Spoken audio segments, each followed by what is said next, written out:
as a result, the buck's getting a lot of activity,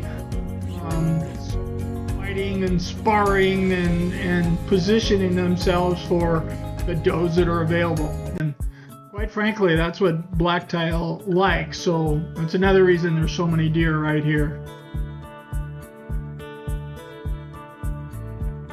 I also got some great video of the deer eating the lichen. Lichen is that mossy, stringy stuff that grows in the trees, and when it gets really windy, it gets knocked down, and after a windstorm, the deer will be all over eating it like this one here is.